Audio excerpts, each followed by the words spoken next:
Hai, welcome to my channel. Bertemu lagi dengan saya Dr. Rara. Kali ini saya akan memberikan informasi kesehatan seputar jantung. Karena hari ini tanggal 29 September bertepatan dengan World Heart Day. Sebelum membahas lebih jauh mengenai penyakit pada jantung, yuk kita pahami terlebih dahulu organ jantung itu seperti apa sih? Fungsi jantung yaitu menerima dan memompa darah ke seluruh tubuh. Setiap menitnya, jantung pada orang dewasa berdetak 60-100 kali dalam kondisi normal. Jantung berada di antara paru-paru, di tengah dada, tepatnya di belakang kiri tulang dada. Bagian jantung terdiri dari yang pertama, perikardium, merupakan sejenis membran serosa yang menghasilkan cairan untuk melumasi jantung selama berdenyut dan mencegah gesekan antara jantung dan organ sekitarnya. Bagian kedua, serambi atau atrium, terdiri dari atrium kanan dan kiri. Atrium kanan berfungsi menerima darah kotor dari tubuh yang dibawa oleh pembuluh darah, sedangkan atrium kiri berfungsi untuk menerima darah bersih dari paru-paru. Bagian ketiga, bilik atau ventricle, terdiri dari ventricle kanan dan kiri. Ventricle kanan berfungsi memompa darah kotor dari jantung ke paru-paru, sedangkan ventricle kiri berfungsi memompa darah bersih dari jantung ke seluruh tubuh. Dinding ventricle jauh lebih tebal dan berotot daripada atrium karena bekerja lebih keras untuk memompa darah, baik dari jantung ke paru-paru maupun ke seluruh tubuh. Bagian keempat adalah katup. Terdapat 4 katup jantung yang menjaga aliran darah agar mengalir ke satu arah, yaitu katup trikuspid, katup pulmonal, katup mitral, dan katup aorta. Bagian kelima adalah otot jantung. Otot jantung merupakan gabungan dari otot lurik dan otot polos yang berbentuk silindris. Otot dalam jantung bertugas untuk memompa darah ke seluruh tubuh. Otot jantung merupakan otot terkuat karena mampu bekerja terus-menerus sepanjang waktu tanpa istirahat untuk memompa darah. Jika otot ini berhenti bekerja, maka sistem peredaran darah akan terhenti, sehingga terjadilah kematian otot jantung. Nah, pada otot jantung ini terdapat tekanan sistolik dan diastolik. Tekanan sistolik dan diastolik inilah yang menggambarkan tekanan darah Anda normal, rendah, atau tinggi. Bagian keenam adalah pembuluh darah. Ada 3 pembuluh darah utama yang terdapat pada jantung, yaitu arteri, vena, dan kapiler. Arteri merupakan pembuluh darah jantung yang kaya akan oksigen karena membawa darah teroksigenasi dari ventrikel kiri dan atrium kiri. Vena merupakan pembuluh darah yang membawa darah miskin oksigen dari seluruh tubuh untuk kembali ke jantung. Dan kapiler bertugas menghubungkan arteri terkecil dengan vena yang terkecil. Berikutnya, sistem sirkulasi jantung dan pembuluh darah secara singkat. Vena cava superior menerima darah dari kepala, leher, lengan, dan dada.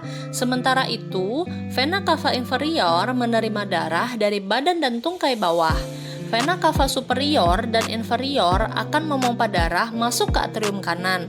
Fungsi katup pada jantung adalah menjaga darah bergerak ke arah yang benar dan tidak mengalir mundur. Darah keluar dari atrium kanan melalui katup trikuspid masuk ke ventrikel kanan. Kemudian, darah keluar dari ventrikel kanan melalui katup pulmonal dan masuk ke arteri pulmonalis. Arteri pulmonalis bercabang menjadi arteri pulmonalis kanan dan kiri. Arteri pulmonalis akan membawa darah yang miskin oksigen ke paru-paru. Di paru-paru terjadi pertukaran gas, karbon dioksida dibuang dan oksigen diambil. Darah akan kembali dari paru-paru melalui vena pulmonalis masuk ke atrium kiri. Darah masuk ke ventrikel kiri melalui katup mitral atau bikuspid. Akhirnya, darah teroksigenasi keluar dari ventrikel kiri melalui katup aorta, masuk ke aorta, dan didistribusikan ke seluruh tubuh. Oke, kali ini kita akan membahas mengenai hipertensi atau tekanan darah tinggi. Teman-teman, Bapak, Ibu pasti sering mendengar kata hipertensi. Hipertensi ini sering disebut the silent killer karena penderitanya sering tidak mengetahui kalau dia menderita tekanan darah tinggi atau hipertensi karena sering tanpa keluhan. Kapan dikatakan hipertensi atau tekanan darah tinggi? Pada saat dilakukan pemeriksaan, tekanan darah sistoliknya lebih atau sama dengan 140 mm Hg dan atau tekanan darah diastoliknya lebih atau sama dengan 90 mm Hg. Siapa saja yang beresiko mengidap tekanan darah tinggi atau hipertensi? Orang yang gemuk, orang yang kurang aktivitas fisik, orang yang merokok atau terpapar asap rokok, mengkonsumsi garam yang berlebih, stres yang tidak dikelola, orang yang memiliki diabetes, dan ada riwayat hipertensi di keluarga. Berdasarkan penyebabnya, hipertensi dapat dibedakan menjadi dua kelompok, yaitu hipertensi esensial atau hipertensi primer merupakan hipertensi yang tidak diketahui penyebabnya, dan hipertensi sekunder merupakan hipertensi yang penyebabnya dapat ditentukan.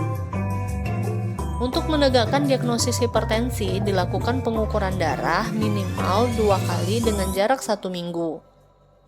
Klasifikasi hipertensi menurut JNC8 dan ACC atau AHA tahun 2017 dapat dilihat pada tabel. Gejala hipertensi. Pada umumnya, hipertensi tidak disertai dengan gejala atau keluhan tertentu. Keluhan tidak spesifik pada penderita hipertensi meliputi sakit kepala, penglihatan mata menjadi kabur, mudah lelah, dan jantung berdebar atau terdapat nyeri di dada. Mengapa hipertensi ini berbahaya? Jika tidak terkontrol, hipertensi dapat menyebabkan terjadinya berbagai komplikasi seperti penyakit jantung, penyakit stroke atau cerebrovascular disease, kerusakan retina mata, dan kematian.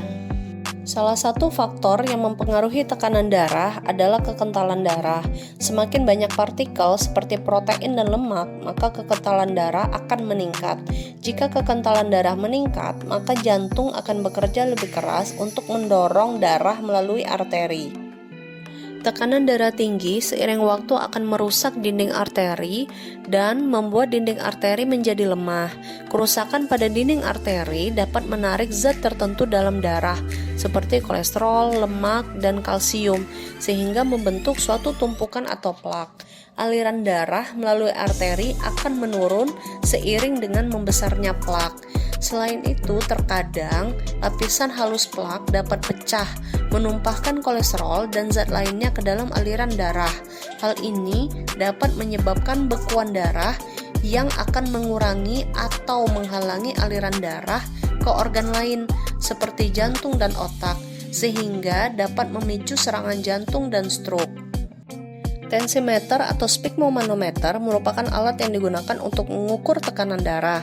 Ada tensimeter manual dan ada yang digital. Tensimeter digital dapat Anda gunakan di rumah.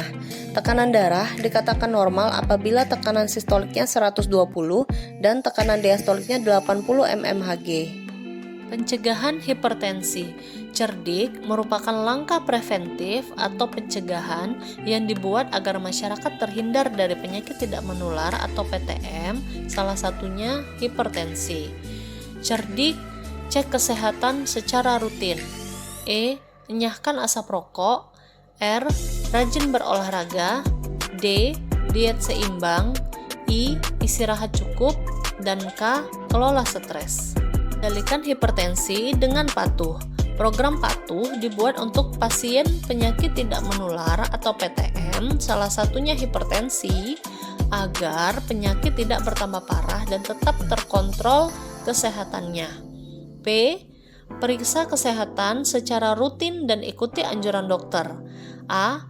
Atasi penyakit dengan pengobatan yang tepat dan teratur. T. Tetap diet dengan gizi seimbang. U. Upayakan aktivitas fisik dengan aman. H.